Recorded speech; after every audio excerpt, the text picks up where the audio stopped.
بسم الله الرحمن الرحيم الحمد لله رب العالمين والصلاة والسلام على سيد الأنبياء والمرسلين اللهم علمنا ما ينفعنا وانفعنا بما تعلمنا وزدنا بفضلك علما وتعليما إنك على كل شيء قدير. Okay, so who can explain this verse to me?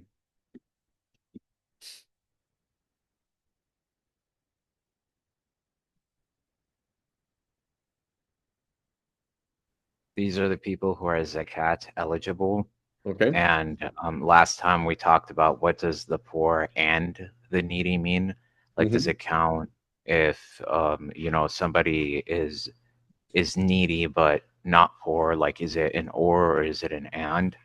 Okay. And What we what said it what was an what was the practical upshot of it being and or? that you can choose who gets the more benefit from it. Okay. So if we said it means and, which is the school, then you have to give to all you have to give to all 8 categories. And if you follow the other position, then you can just give to one category. And then what do we say about the plural? Is it what's the minimum plural in Arabic? Three. 3. So then we said why is it then in the Shafi school the relied upon position is we have to give to at least 24 people. Why is that the case? Because you have to give from at least three in each category, right? Right. And there are 8 categories. Okay, great. And what does it mean to be poor? And what does it mean to be needy? Poor is that you don't have enough to afford for like a place to live and for Hmm. food. And I to add on to what Badr is saying, I believe that uh, someone who is zakah eligible also cannot give zakah. That's not true actually. So let's go back to let's go back in a second. So but with the Sorry, not I didn't mean to steal Badr's thunder. that's fine. That's fine. But what was the difference between al fuqara and masakin? What's the difference between a faqir and a miskin? The poor and the needy. What's the difference between the two of them? I don't remember the needy, like what it means, to be honest. So we said needy is you have less than half of what you need. Sorry, poor is less than half you need. Needy is less than what you need, but more than half. Okay. And then Sham, going back to Sham's thing. So if could I give and receive zakat at the same time? Yes. Why is that the case? Because if you can be eligible to give zakat, but be zakat eligible at the same time. Okay. Can you give an example? Um, it doesn't say here, but somebody who can't get married or is Uh, looking to get married is zakat eligible, are they okay, not? somebody they don't have the means to get married. Okay, possibly. But what about imagine this? Imagine if I Or owe. here's a better example, sorry. If you're traveling and Okay. you have, yeah, so if you're traveling, you're zakat eligible, but you have enough money, you're not poor or needy or anything like that. So then you still have to give zakat. Okay, so you have to give zakat because you're not poor. You have to give zakat because you're uh yeah, because you have the minimum amount, So somebody, like for so somebody who makes, for example, their monthly expenses are $5,000. Okay, and they make $6,000. Do they have to pay zakat? Only if they maintain a certain amount of money for an entire calendar year. Thank you. Okay, so here's the situation, right? You wanted to Sham, for example, wants to take his family to go to India to visit his parents or uncles or whoever it is. Okay, 5 tickets. You're 5 people, Sham, or 4? Yeah, no, my wife, myself, and three stepkids, five. Yeah, 5. Okay, there's 5. The tickets are going to cost money. So he has savings. He has savings. Okay, and he's saving up for that. In 2 years, they're going to go. He's saving up for it. So he has he's not faqir, he's not poor, he's not this, but he has savings. And so over those 2 years when you're saving up for this trip, you might have savings, so you might have to pay zakat. Okay, so because in the Shafi school we're looking at the money and not the person. We're looking at the money and not the person. That's why a child gives zakat. We're not looking at him. We're looking at the money. The money is there. So because that's the case, you're now going to pay zakat on you could be paying zakat on the savings that you have, but also receive zakat because maybe you don't have enough. So even for example, somebody could be poor and receive zakat and pay zakat. So you have savings, okay? You have savings of $2,000. You've had those $2,000 for the whole year. So you've kept $2,000 with you.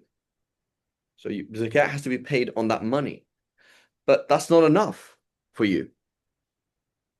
Does that make sense? Like that's not enough for you to pay the rent and the food and all these things. So you don't have enough. You don't have enough. So you are faqir, but you're also paying zakat because you have saved for more than zakat minimum. Does that make sense? Just like the way that we pay with taxes, right? You pay taxes and receive taxes, right? So you're still going to pay the tax, but you're just going to get things back. Does that make sense? Yes. Yes, can I ask a follow-up, Go Sheikh? ahead, Bismillah. So let's say somebody, in this case, okay, let's say me, I save up, as you said, for a few years. I want to go visit my 95-year-old grandfather in India, inshallah. Inshallah. Okay, but let's say that I save up for this and it will take time. And in that time, I've saved up this money. Would it be sinful then for me to go to India using that money and not pay zakah? Say it again, sorry. Would it be sinful to not pay zakah and use that money to do something else, like go for umrah? Or use it just like, because I mean, So, you're so the paying point is, zakah on the money that you've the saved. point is, Sham. The point is, as long as it's private property, it's your money. It doesn't matter what it's doing. You're gonna have to pay zakat on it. Right. So it doesn't matter that you need it. So that's the best scenario. Like forget even a trip. You are living at my house because you cannot rent a house. Okay. So you left your job or you lost your job. May Allah protect you, make it easy for you, particularly in these trying times, Ya Rab. And you're like, hey, bro, I'm gonna come free. I'm just gonna come and live with you in Malaysia. I say, fine, sure. And then I'm just gonna like try and do something online. I don't know what to do. So you come and live with me. You have $2,000 in your bank account for 2 years, and you're living with me. And every month you're trying to find a job, trying to find this, you traveled here, traveled there. You're actually poor in that you cannot support yourself or your family. So you're poor, but you're gonna have to pay zakat on that $2,000. Does that No, make I sense? understand that, but I Yeah. guess what I was trying to ask Sheikh is, would it be sinful for someone to use the money that they have saved, their private property, use it for something like going for Umrah and not pay their zakah, skip the zakah? Yeah, because as long as a year has passed on that zakat money, then they're sinful. Yeah. So the zakah, it takes precedence over almost anything else. Yeah. Okay, thank you. The holy IRS, right? There's no way you can get around it. It's the same thing, yeah. So there's no way you're getting around it. Okay, thank you. Now for the Hanafis are much more practical. They're much more practical. They're going to say, why would you give zakat if you're gonna receive it? It doesn't make any sense. So for them, you can't. That doesn't exist. For them, they say, for example, you're receiving zakat because you're a debtor, correct? But yet you're paying zakat on the money that you've saved to pay that debt off. So yeah, that doesn't make any sense. So for them, they're very practical. They say, okay, you've got $50,000 and you've had that for 2 years, but you owe $100,000. So the net is you're zakat eligible and you do not pay zakat. That's Imam Shafi's old position. Imam Shafi's old position is you take away the deficit from what you have. Like you're in the red, you're big in the red, and you're just slightly, so your debts would take away from what you have. But the Jadid is not like that. The Jadid is very much like the IRS. They say, well, this is the thing that's here, right? These are your sales, and these are your this, these are that. So we're gonna charge you tax on this, but then we're gonna give you tax refund. right? So that's that kind of idea. Does that make sense? Yes, thank you. Um, okay, so then we mentioned what we said, those who collect them. So can I leave my job now and go and collect zakat for a masjid in America and then just keep 10% as my salary? No, Why not? it's government elected officials Good. So I need a under Muslim Khalifa. government. The Muslim government is going to appoint me. Okay. So I've been appointed by whatever religious endowments of Egypt to collect zakat. So I am a government official. And what? There's another caveat as well.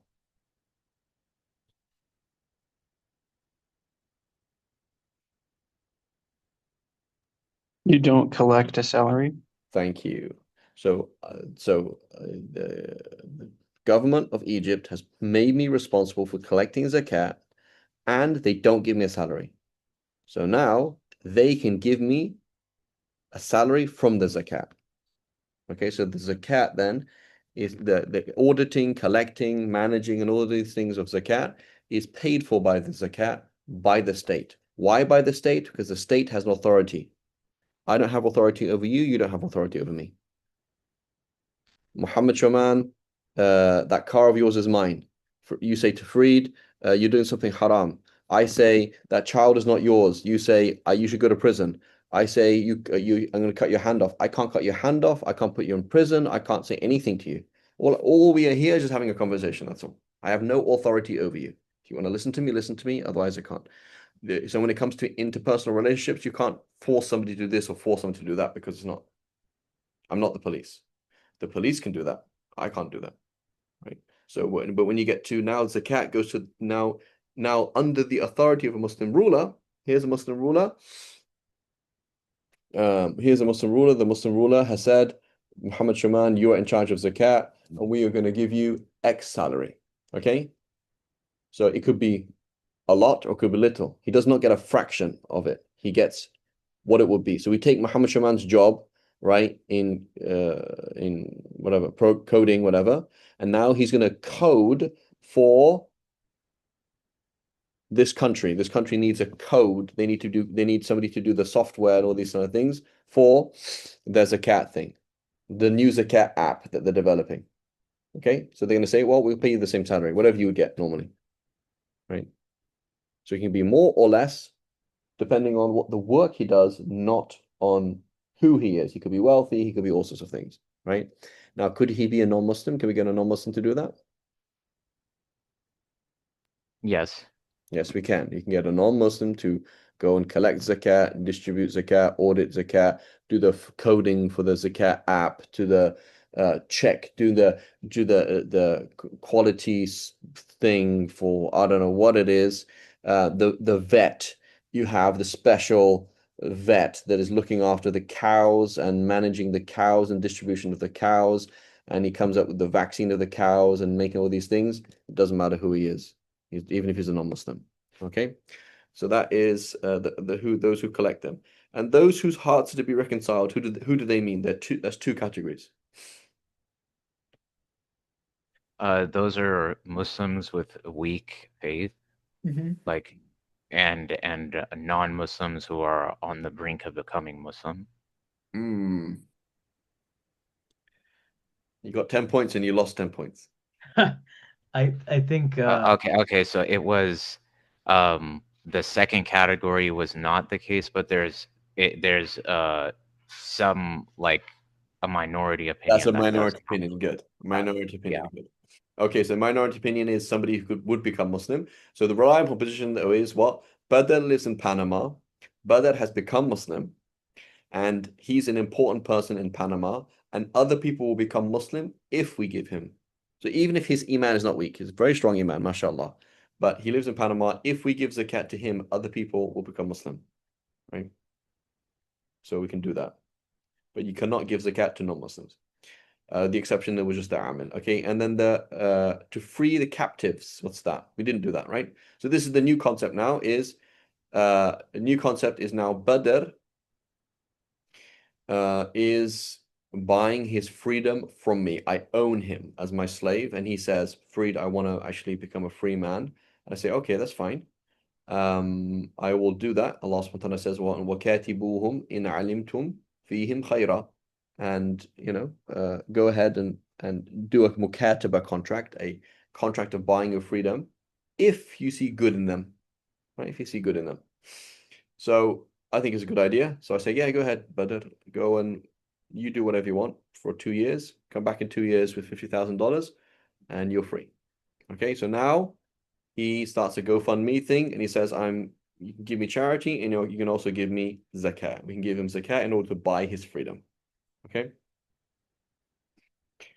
And then it says debtors. Okay, so anybody who has a halal debt or has a haram debt that he's made repented from now. Right? You have a debt that you owe somebody, and that was haram, but they've made tawbah now. Okay, as opposed to they haven't made tawbah, then they're not zakat eligible. But somebody who has a debt, then they are zakat eligible. Now you Can I cannot. ask a question? Bismillah, go ahead, Sham. Would a haram debt be something that has riba attached to it? Now the issue with riba is problematic, is that it's not actually binding. So you and I, okay, we come to an agreement that you're going to give me $10 and I'm going to give you back 11 tomorrow. Okay. So how do we describe it in the Shafi school? So it's an invalid contract. So there isn't a contract where I owe you $11. I just have to give you the $10 you're giving me back. So here's the problem with somebody who is paying interest, right? So the guy genuinely made tawbah. I said, I didn't know, whatever. I was told by my relatives it was fine. And then, I realized now this is the wrong thing to do. Okay. And then, so he said, brother, you should go and refinance your house. He goes to Islamic Bank and they're like, Habibi, you're not going to refinance you. It's not that, it's not just, anybody who wants it. Like it's not super easy. He's now trying to sell. He can't sell the house either. So he can neither sell the house nor refinance it, right? And so he's just in a situation where he's just paying interest. I don't have a choice. I mean, I can go to prison, but like I actually don't have a choice. I'm trying to sell the house. Nobody will buy this house. So I can't just liquidate it and give them the money and just pay it off quickly. I can't do that. I the bank doesn't want to, the Islamic bank doesn't want to refinance it so I actually have no way to not do this. So the issue is basically, how do we describe that? We describe that you're just being stolen from on a regular basis. That's all. So somebody who is paying interest on a regular basis, despite everything, they have literally no way of stopping that at all. They couldn't borrow, they can't sell. There's no way out. There's nothing they can do. So how do we describe that? You said you're just being stolen from, that's all. Like there is a haram agreement with somebody where this person has abused you and they're just continuing abusing you and that's it. So is that a debt? It's not a debt, right? That's like saying giving zakat to somebody who knows that at the end of the week, the bully is going to ask him for another $10. So can I give zakat to a kid who is being bullied at school and get beaten up if he doesn't pay the $10? That's not a zakat recipient from that point of view, because that's not actually a debt. You don't owe the bully that money. Does that make sense? So what will happen though is he could become a zakat recipient from another point of view. Let's say, for example, he has $200,000 left to pay on the house. If he pays that $200,000, he will be able to just pay it off and stop paying interest. So he borrows the $200,000. Okay, so now he becomes zakat eligible because he borrowed the $200,000. Or I don't know, something else, like some other kind of way, but directly, like I am zakat eligible because I have because I have to pay interest itself, right? Interest itself is not actually a debt. We don't recognize it as a debt. Does that make sense? Now the principal is a debt, right? You borrowed that money. Okay, the principal is a debt, but the interest itself is not a debt. Does that make sense? Yes. Yes. So, basically we need to, it's not like, oh, too bad. It's just structure it in another way, right? You've got to kind of structure it in another way. And just to repeat the whole concept, okay, astaghfirullah, I didn't know about this stuff, or I didn't care back then. I'm now 15 years into a house. I have another 15, 20 years to do it, right? What are my options? As you mentioned before, you say go to an Islamic bank and refinance. What does that mean? It means they're basically gonna buy the house, right, and sell it back to you, right? That's what it means. So you're gonna lose out. So you would have paid it off in another 10, 15 years, but now you're gonna pay it off in another 15, 20 years, right? It's like, oh man, they're just making money out of me. It's like, yeah, but you're not. At least you're doing it in a halal way now, right? It's like you have a halal relationship with the bank. So you refinance. They're not always going to do that. They don't want to buy the house. They don't. You can't just. It's not like a guaranteed thing that they're going to refinance it. Maybe you don't have the finances to pay it, right? You don't have the salary to pay. So back then, when you got okayed by your bank, you had the finances. Now you don't have the finances. So now you're trying to be refinanced. The Islamic bank cannot quote unquote give you that loan. They can't finance you because you can't prove the income that you had back then. Maybe back then you were on a salary, now you're not on a salary, now you're doing freelance and they can't prove anything. So it's not guaranteed that you're going to get refinanced. The other option is to just get personally refinanced, right? You're like, hey, I'm going to go to like 10 people and ask each of them to buy a fraction of my house, right? So I'm going to 10 people and here, I need each of you, I need 20K basically. I've got 20,000, 200,000 left to pay on my house. I can sell fractions of my house, any fractions of my house, and even disparate fractions. Give this one 5%, give this one 10%, give this one nothing, or whatever it is. They will buy, you can sell fractions of your house. So now they own fractions of your house, right? And they've given you cash and you've paid it off. But now you're in a situation where you don't actually own your house. You own, let's say, 50% of your house, and the other 50% is owned by these 20 people. So now you're gonna have to pay rent because they want to sell, right? And now you're basically in a partnership. So it's not an ideal situation to be in because you could be paying rent for half of your house now to these 20 people, right? So if imagine my house is $3,000 and I'm paying $1,500 a month in rent. I own the other half, so I'm not paying rent on it. But so half of my house I'm paying rent on. My $3,000, I'm now paying rent to 20 people.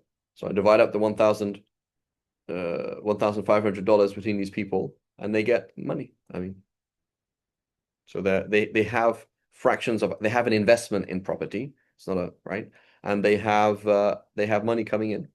It's not ideal for them, but if they want to help out in that way, it could be good for them. Could not be, it's business again, but that's a way out. So you basically did private financing, right? Where these people personally trust you. They know that they can trust you and they will overlook things or whatever it is. So that's a kind of informal refinancing, not really refinancing, but type of financing. The other option, just sell the house totally, right?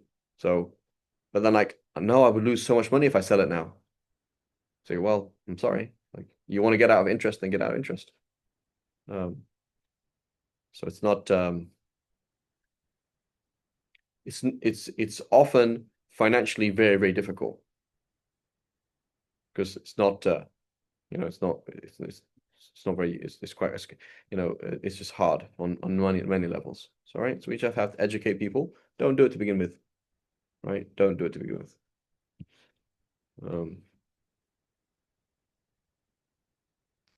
Buying property financially is not always the best thing to do.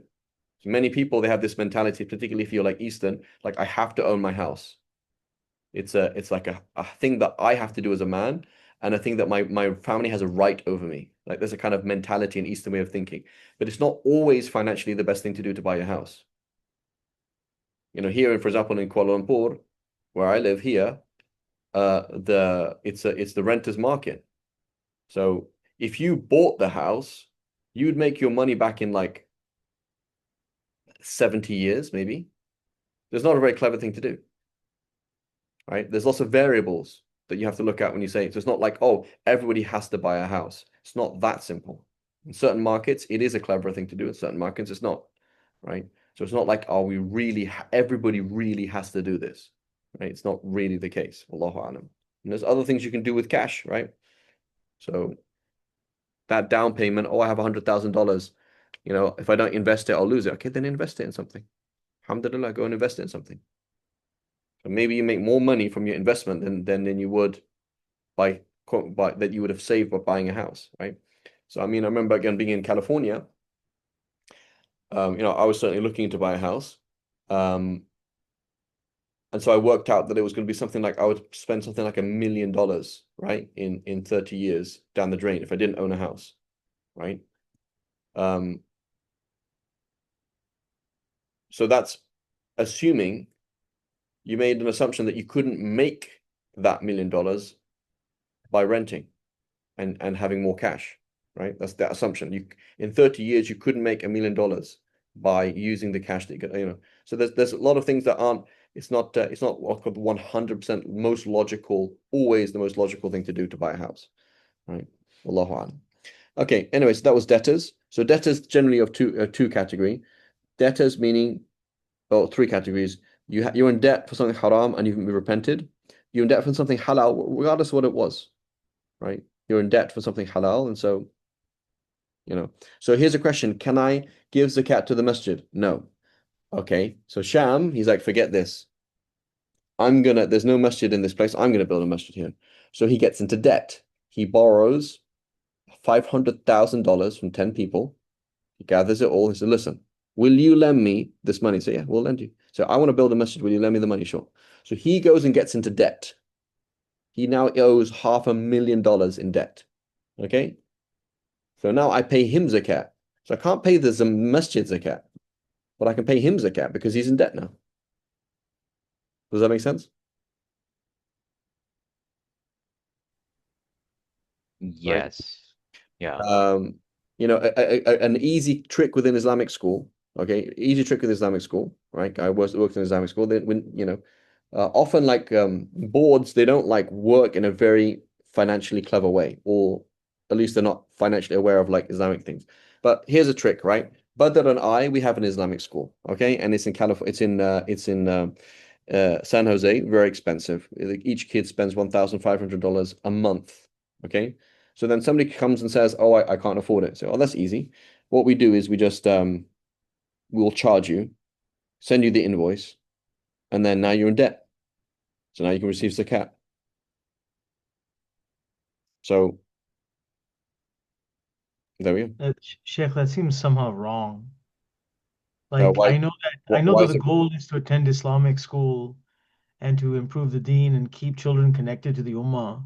But going into debt to send children to an Islamic school that is notoriously expensive because it's in Silicon Valley, I don't know. It seems somehow like a burden on a family when there are other Islamic schools in the Bay Area.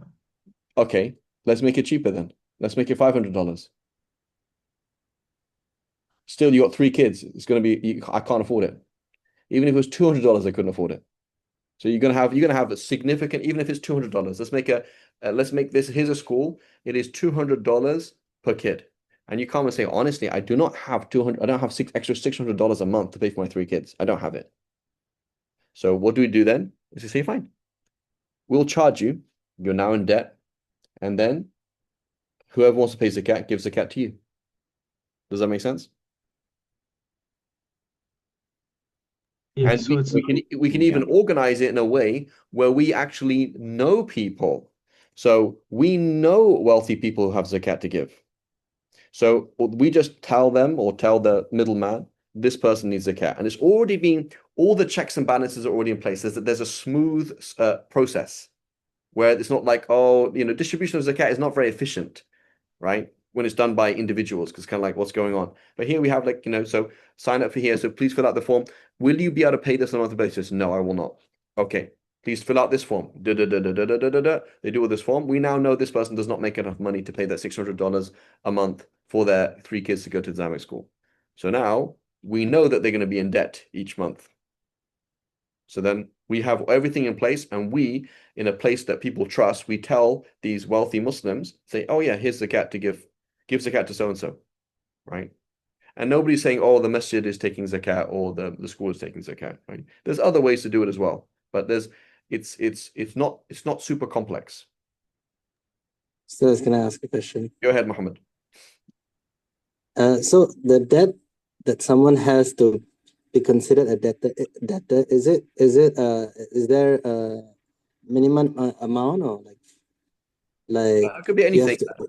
It could be anything. Let's say, for example, Muhammad, you had no expenses whatsoever. Okay, so when you're not being poor, you have no expenses whatsoever. Okay, because food just falls out the sky. You live under a tree. You're fine. Okay, you have no expenses whatsoever, but you owe me 1 ringgit. Okay, and Yeah. you just don't have it. So now you're zakat eligible.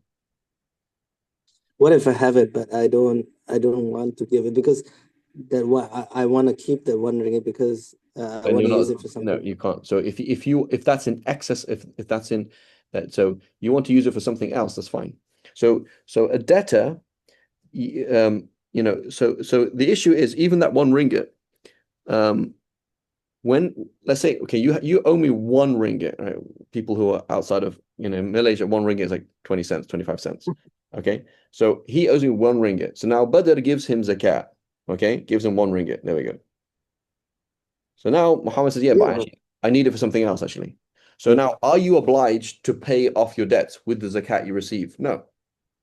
So the point Yeah. is, you are zakat eligible because you're in debt. So now tomorrow, Okay. now somebody else gives you another ringgit. Yeah, but I also need this for something else. So every single day, like you're continually in debt, right? And you continue receiving, and then you're not actually paying your zakat off. So Okay. one key thing though, one key thing with debts is, okay, you owe me 1 ringgit. Okay, you owe me 1 ringgit. So now I say, you know what, Muhammad? I've forgiven it as zakat. I overlook my debt to you as a zakat. You can't do that. Why? Because zakat has to be tamlik. You have to give the thing the money. I gave you the ringgit. You can do whatever you want with it. You decided to pay me off. You decided to pay another debtor, a creditor off. You decided to pay something else. It's up to you, right? But it's you. So what you can't do is do things like there's a lot of organizations that will use zakat where they're not really giving the money to the person. You know what I'm saying? Like they're not really doing that, which is problematic. So the point is, like I remember this, situation, seeing somebody sick in hospital.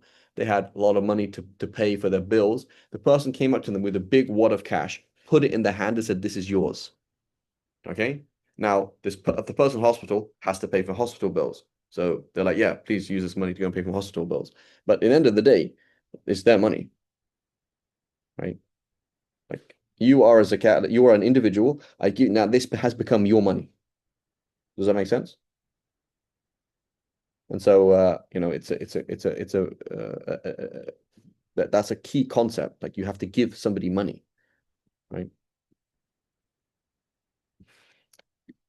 Okay. So we had then a debtor who's in debt for something haram, and then they made tawbah, debt for something halal, and then they have, yeah, go ahead, Ashar. Sheikh, is waiving off somebody else's debt also, or should we actually pay it and get it paid back? That's what I'm saying. You actually have to pay them back. Okay, okay. So So I the have money 500. has to change hands. You owe me $500. I have to pay Mhm. $500 in zakat. So I say, Azhar, I've waived the debt, and I intended that as zakat. That doesn't count. I have to give you $500. Say, by the way, Azhar, I'm giving you zakat because you're a debtor. Now you say, oh, here we go, Fareed. I'll give you the money then. Thank you. But you didn't have to give it to me. Okay. You could give it. So now that money changed reality. I gave it to you as zakat. It came back to me as a debt. Two different things. But what I can't do is cross those lines. Does that make sense? Yeah, it has to change hands basically. Exactly. It's going to change. So when it changes hands, that Okay. changes reality. That happened with Barira. With Barira, she was buying her freedom. So she was a slave owned by Aisha, and somebody gave her money as zakat. And then it was some food actually. and and then they were going to share it with the Prophet ﷺ. And they said, no, the Prophet ﷺ can't eat it because he doesn't eat charity. He says, no, it's charity for her, but it's a gift for us. Like when it's given to her as a charity, that was charity. Her relationship to it, she was charity. When she shared it with us, that was considered a gift. It's different. Does that make sense? Understood. Yeah, understood. Okay, so then another type of debtors is then somebody who gets into debt to solve problems between people, right? So there was a huge argument, and I said, listen, I will get into debt to solve this problem. When you get into debt to solve a problem between two people who are fighting, whatever, then you can receive zakat even if you're wealthy, because you basically got into debt in order for a social reason or something else. Otherwise, you can't do that. So the point is, the debtor is, I'm in debt. I owe $10. I don't have $10. That's the debtor, right? Or I own $10 and I have $5. Then you give me $5. Give me more than that. Okay. So interestingly, it says zakat is for the poor. Zakat is for the zakat collector. Zakat is for this person. And then it says it is towards, and it is to free. It is towards the captive. So the captive needs $49,000 to buy his freedom. You can only give him $49,000 in his capacity as a slave buying his freedom. Similarly, the debtor needs $500, needs $5,000, needs $50,000 to get out of his debt. That is all you can give him. You cannot give him more. Okay. You can't receive that in his capacity as a debtor, right? And many people, obviously, they're in multiple categories. They're poor and in debt, And then it says, in the cause of Allah, which means jihad. So this person is engaged in jihad, and again, he is not being paid a salary by the state. He is not a professional soldier. He is a volunteer. He's volunteered to fight in jihad. Okay, he's using his own weapons, he's using his own things, etc. And he is now zakat eligible. And so fi sabilillah does not mean any goal of the Sharia, right? Any goal of the Sharia, where does that come in? That comes in fay and ghanaim, is that when there is a jihad and there are spoils of war, a fraction of those spoils of war are given to general things like, oh, we need to rebuild this road. We need to do the general good. The government uses a fraction of that spoils of war to just do those kind of things, right? That's something else. But here, fi sabilillah means jihad specifically, right? And then it says for wayfarers, and we mentioned as long as it was halal, and even if you haven't started the journey yet, right? So you wanted to go to Jamaica for a halal reason. Okay. And then we mentioned this discussion last week. It's like, how is that? Doesn't make any sense. Why would you pay somebody to go to Jamaica when there's other people who can't pay their electricity bills? So the answer is the Sharia values movement, right? That you are traveling. You go to Jamaica and you realize, oh, I didn't realize this was happening in Jamaica. And the spread, right? And we have to understand how the connection of the ummah, how important that is, right? Spain to China, one ummah, one connection, right? As opposed to how it is now where it's all divided, right? And obviously there's debate on this issue as there isn't anything, according to other scholars. No, it means somebody who's stuck, like, I missed my flight and I can't buy another flight and I'm stuck here in this airport, right? That's what it means, right? But the relied upon position Shafi's called is no. Even if you want to initiate a journey, you can do that. So, can I ask a question? You Yeah. mentioned Can you save the question? Muhammad, can you save the question until we're on the flight to Barbados, me and you? Okay, go ahead, Muhammad. I think the question will get us on the flight to Barbados. Inshallah. I mean, my question, because you said you mentioned the Sharia favors movement. Could you explain on that? What do you mean? Yeah, so it's a problem, right? It's a problem when the Muslims of Singapore are never found anywhere else. right? So these people stick there for the next, and that's it. They understand Islam is here, and that's it. Whereas when you travel, like go on Hajj and things like that, it's like, oh, people connect, people talk, people, etc. So travel connection is a minor goal of the Sharia. It's a goal of the Sharia to connect people. People travel around and connect with each other. That's something that's a maslaha shar'iyya. It's not just something silly, right? Does that make sense? Yes, Ustad. So holidays are good. Holidays are good. Holidays are good. Uh, okay. Okay.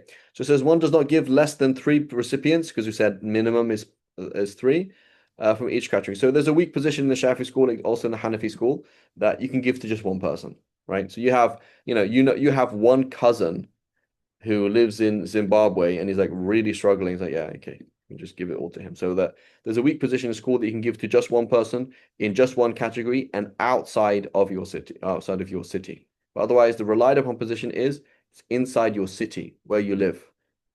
Has to be local. And so why would it have to be local? What is the difference between giving zakat locally and giving zakat internationally? I mean, I feel like we've talked about this before, Sheikh. The issue is that by I mean the our immediate responsibility is taking care of our neighbors, and the Hmm. Sharia defines neighbors as 40 houses in any direction from your Hmm. house. Yeah, So if you neglect the miskeen in your city, then whose responsibility is it? exactly. And so that makes a lot of sense, right? From one point of view, it makes a lot of sense. Another point of view, like I was with somebody yesterday who was working in Dhaka, and he's like, everybody in the world should go to Dhaka at least once. Like, just have a look how bad it is, right? And it will, just the appreciation of what of how difficult life can be, right? So the other point of view is like, Habibi, you live in America. Yeah, you're not poor, period. There's the fact that you live in America, you're just not poor, right? So here you're in America, or you're in England, you're in Sweden, compared to somebody living in Mauritania eating cardboard. Like I know people who are in Mauritania that said you put cardboard outside your house, people make soup out of cardboard. This is what we're talking about. This is like, you know. So somebody says, "Are you joking? I'm going to give in my neighborhood in Hercules." Like nobody is poor in the sense of poor in Hercules. You want to go poor? Let's go and see India. Let's go and see like shanty towns. Let's go and see like. So obviously there's benefits on either side, but there's a logic to the Shafi school. The relied upon the Shafi school is you could not give. You can give charity. You have to give charity if you have it. You have to give charity, right? We mentioned that before. That if you have excess, like you own your house, you have your car, you have everything that you need, and you have savings. Okay, now what's coming up? Okay, I'm going to have my medical bills plus my food plus my school plus this. Do you have excess of that? So yeah, I do. I have I have what I need and I have enough for the next year savings. You are obliged to spend the rest of your money on solving the world's problems. Right? I mentioned this on the group and on other places. So when you talk about okay, people in different countries, but zakat is not charity, it's different. Zakat is a different thing. And so if you look at the spirit of it, who do you pray shoulder to shoulder with? Your locals. Who do you fast with? Your locals, right?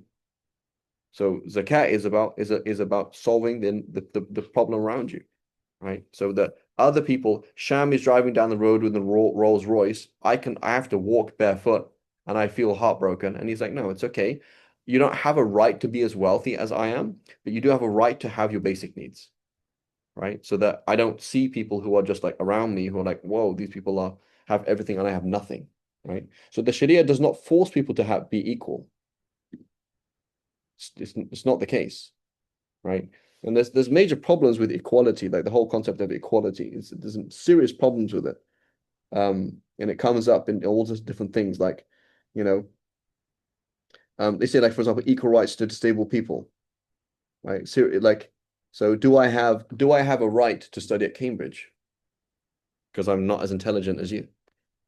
Do I have a right, for example, Do I have a right to memorize Quran even though I can't memorize?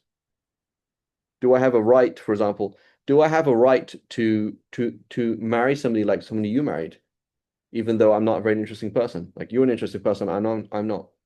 So there's some major problems about rights. You have to kind of be the right to happiness. What does it mean? What does it mean? Like you have a right to pursue happiness, you have a right to happiness. It's not quite the same thing. And so there's some of these issues that we talk about in the West, there's truth in them and there's good in them, but they're not 100% clear. And some of these things are just not even true Islamically. Just not the case. Like, so there's certain things you said, like a right to education. I mean, you have a right, you have an obligation to understand your basic fard ayn. But for example, do you have a right to understand chemistry? Right?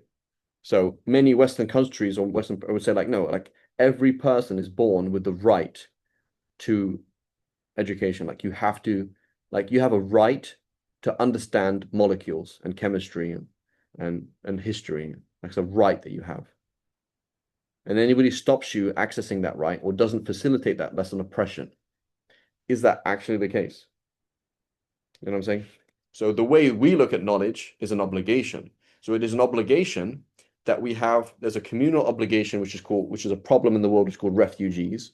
We need to have a sufficient number of people researching the problem of refugee relocation and those problems, and we need to have enough people do that. So if we had in the world, let's say we need to have 200 people writing on this and documenting it and writing on it, and they did the job, that's it. It's not the right of Sham to do his master's and PhD on these things. It's an obligation. It is not your right to understand chemistry. It is an obligation that enough people understand chemistry in order to avoid harm from people. It is not your right to understand fiqh. It is your obligation to understand fiqh. It's a very different thing, right? So if you can notice these different rights to obligations, a lot of humanism, right? That's going to come out here. Like, yeah, it's the way that's phrased. It's phrased as like, there's a whole talk on this, is how humanism and kind of the liberal rights things have rephrased the way that we look at some of these things. It's more of a responsibility. The way we look at it is responsibility. And that's why, again, going on topic of education, Islamic education is elitist. Islamic education is elitist. Why is that the case? Because it's not about mass education, because the masses don't need to be educated in principle. We need to have enough people who understand these things to solve the problem for everyone else. And so then because it's dealing with enough people, we're actually only dealing with really intelligent people. So you look at, for example, some of these books, particularly Central Asia, like this is a primer in Arabic rhetoric. It's extremely difficult. Like, how on earth is a 14-year-old supposed to understand that? It's like, well, if he's really intelligent, yeah, he'll understand it. Like if you study Hanafi fiqh, their books are really, really hard. It's like, why are your books so hard? It's because they're actually written for really intelligent people. And so if you're not really intelligent, then the Ummah doesn't need you to do this job. So it's not an issue how I have a right to understand Hanafi fiqh. It's a responsibility of those who are capable to understand Hanafi fiqh. There's a big difference. Right? Somebody as well, interesting, if you just on the same tangent but slightly different, is the right to bear arms versus the responsibility to bear arms. So there's a documentary on the holy YouTube about Switzerland. I'm Swiss, I'm half Swiss, right? The Swiss mentality to guns versus American, right? And so there's a whole documentary comparing the gun culture in Switzerland and America, and then these things. It's a very different way of thinking. Right. So do you look at education as guns? Like, I don't have a right, I want to shoot whatever I want. Or do you see it as a responsibility? There's a big difference. There's a big difference. The attitude and how it comes out. Right. Allahu A'lam. That said, it's quite arguable to say that basic education they will be harmed, right? Like if you didn't know about microbes, you didn't know about bacteria, you could argue that the average person does have to know that, right? But I'm saying on a fundamental level, do I have a right to understand French history?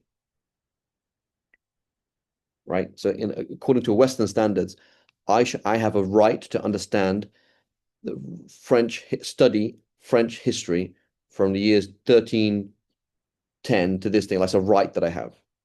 Whereas we would look at it as no, avoiding harm. You have to education to avoid harm. So public education will be looked at. We need to avoid harm, A, and then B, we need to fulfill communal obligations.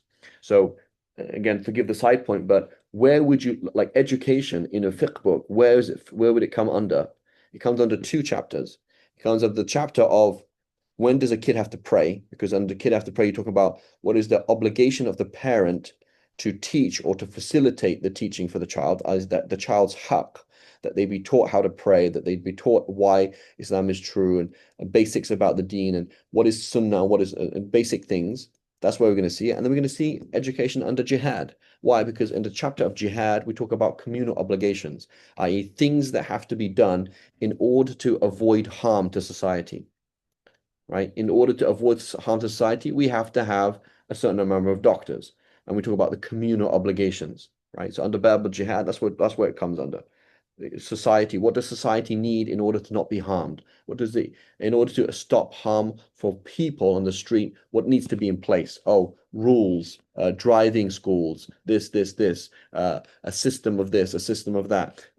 Somebody who's going to regulate loads that can go on a truck, because if people could just put any load they wanted on a truck, then people would be harmed and there'd be crashes, etc., etc., etc. So all of those things, that's how we look at it, right? That's the moral paradigm that's going to come under as fulfilling a communal obligation as opposed to the right of the individual. Does that make sense? Yes. Yes. Right. Okay. So it says impermissible recipients, invalid recipients, people who cannot receive zakat. So it's not permissible to give zakat to 5 types of people. Someone who has sufficient due to wealth or work. So he has money, he has savings, or he's able to work, right? In which case you cannot give zakat to that person, right? Number one. Number two, slaves. So what's an exception here, and this is a very important exception, is I could work, but I am performing a communal obligation. Okay, so let's look at the mufti and let's say the Quran teacher and the doctor in the US. Okay, should you have to pay in order to learn how to recite Quran? No. Should you have to pay in order to be cured? No. No. So in the US, the Maulana who teaches Quran is in a bit of a financial situation. It's a bit of a weird situation. And people are they don't like to pay because it's kind of weird. And if they do pay, they don't pay very much because the deen isn't worth much in their eyes. The doctor makes a lot of money because people don't have a choice, right? And the pharmaceutical companies have set up a system where it's really messed up. Both the Quran teacher and the doctor are supposed to be on being paid by the state. So the state, and where does the state get money from? You can tell by the fact that I'm pausing the recording. The doctor and the Maulana is supposed to be on zakat. So what's supposed to happen is, Muhammad Shaman shows promise. Okay, not just anybody. That's why he doesn't have a right. I have a right to be a doctor. You do not have a right to be a doctor. You don't have an obligation to be a doctor. Okay, so Muhammad Shaman shows promise in his math, in his science, etc. Okay, and he applies for this test. He passed the test, and now he is on zakat from as a teenager, in his undergrad, in his medical thing, in his training, and forever. So he is not the wealthy doctor who is making $500,000 a year. He is like the English doctor, right? You're a civil servant, you work for the state. The Norwegian doctor, European doctor, it's like you work for the state. providing the people with what they need. So now the pharmaceutical companies are not backed by anybody, right? They're going to be work for the state. So the pharmaceutical companies cannot corrupt things, right? So as an American, I'm not an American yet, but as Americans, half of you Americans, like you have a serious problem, right? The whole health service is seriously problematic. We have problems in England as well. That's true, because it is kind of falling apart. But it's a serious problem, right? It's a serious problem. The whole system of the healthcare is really messed up, right? It's not, and it reflects how things should not be. So here's the same thing. Muhammad Shaman, he's good at memorizing the Quran. He has showing talent in Arabic. He shows talent in fiqh, talent in hadith. He doesn't have a right to become a muhaddith, right? So again, I have a right. We all have a right to become like Imam Bukhari. You have an obligation to become like Bukhari. So now he shows promise in his teens, and now he's on a stipend. He's going to receive zakat until the day he dies. Enough for him to do what he needs to do. Okay, so in lieu of the government funding through the means that we mentioned, then it should be on a zakat thing. So yes, when you say no, nobody should pay for an Islamic school. That's true, because the Islamic school staff are fulfilling a communal obligation and should be paid by the state. In lieu of that, then they're paid by zakat. And it should not be situations that I saw, for example, in Islamic school where somebody comes and says, I'm taking my kid out. Why? I just can't afford it. It shouldn't be the case. Just like you shouldn't go to the hospital and be like, yeah, or situations I saw again with my own eyes in America, the student with blood coming out of his head, and we called up the parents, and the parents like, no, we don't have health care, so we'll come pick him up. That shouldn't be the case, because healthcare should be provided, and it should be just there, right? So the Maulana and the doctor and the teacher and the firefighter and whatever else, the policeman, all on zakat, because these are people who are not working. They're not working because they are fulfilling communal obligations. Does that make sense? The judge, I don't know, the researcher, right? But not just any researcher. I'm researching, I don't know, I'm researching how exactly Madonna changed the face of music. Is that a fard kifaya? Like, we need to know that? Some of these things, yes. A lot of these things, no. But there's a lot of things. I'm a French teacher. That's a communal obligation. We need somebody to know French, right? So basically, anybody who is now, you're either in business or you are in doing something the society needs. If you're doing something the society needs, a lecturer at university, then you should be on zakat. That's what you should be. It is not that. It's not a business, right? It should be that this is what it is. These people are on zakat. That's it. Does that make sense? Yes. Right. So that's the situation it is. Is it like that? No, it's not. Right? It's not like that. So even there's issues. So in the Shafi school, so here's the issue, let's say specific, let's go specific to a Quran class. I know we have another class right now, but just finishing the discussion. I mean, so what is the moral problem with paying somebody to teach you Quran? That for the Hanafis, the moral issue is that that's a ritual. So you can't pay somebody to pray. Like, can't say, but then make dua for me. Like, are you going to pay me? So yeah. Okay, how much are you going to pay me? $10. Okay. Pay you $10, make dua for me. You can't pay somebody to make dua for you because that's a ritual. You can't pay somebody to do rituals for you. So the Hanafi argument is you cannot pay somebody to teach you Quran because teaching Quran, reciting Quran is a ritual. That's like paying somebody to make dua or have ikhlas and I'll pay you. You can't pay somebody to have ikhlas, right? The Shafi'is, in reality, you can do that. You can pay somebody to recite Quran. That is something that is a service that is considered mal. We spoke about mal and property, right? It is actually like a service that you can actually pay for, right? And our argument is that the Prophet sallallahu alaihi wasallam, he married somebody off in that way. There was a man who wanted to get married, okay, and he said, the Prophet said, what do you have? He said, I don't have anything. So he said, have you memorized any of the Quran? I said, yeah. So the Prophet said, you get married with what you have of the Quran. The Shafis understand that meaning you are going to teach this woman what you've memorized of the Quran. Teaching somebody as a form of mahar is a financial relationship. It's like teaching German.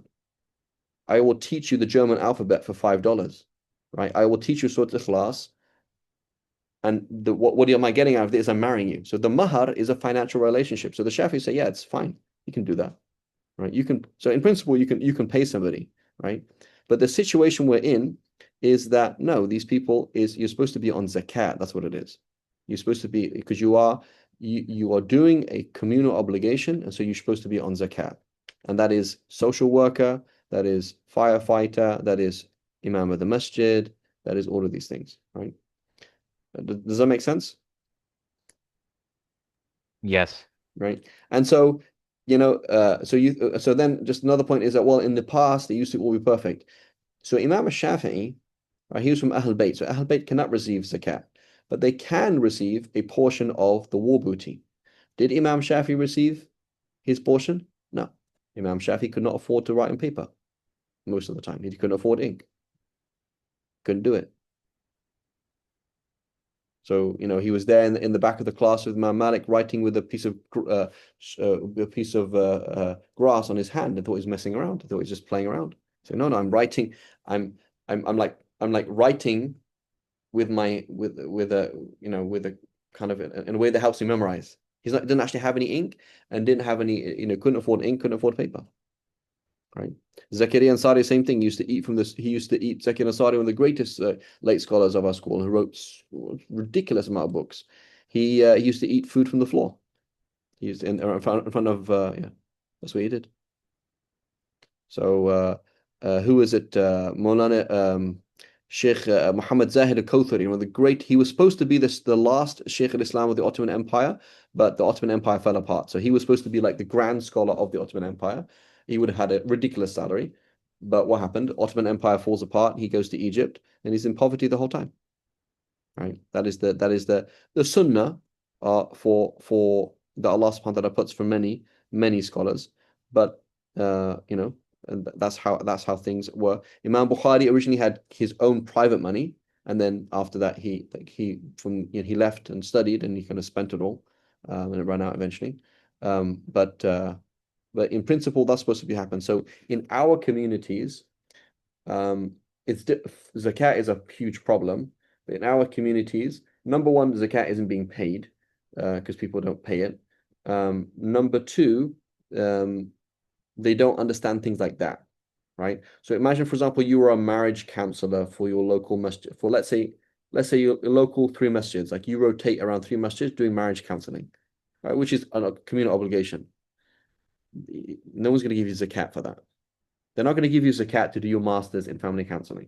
They're not going to give you zakat to do your undergrad in the prerequisites. They're not going to give you zakat for your training. They're not going to give you zakat for it either, right? I was just talking to you. Why would I pay you, right? But that's a job, right? You're a marriage counselor, right? That's a job. You do things. And so it should be that it's supported by zakat, but it's not. So anyway, okay, inshallah, my apologies. We've got to stop here, inshallah ta'ala. وصلى الله على سيدنا محمد. So just repeat what's the concept? If you can work, you cannot receive zakat. But if you are not working because you are fulfilling a communal obligation, then you become a zakat recipient. Does that make sense? Because you're considered poor in virtue of the fact that you are busy fulfilling a communal obligation. Does that make sense? Yes. Right? So were this person to do something were this person to work, that communal obligation would not be fulfilled. So therefore then when they engage in that communal obligation, they become a zakat eligible from the point of view that they're poor. But what if they have savings?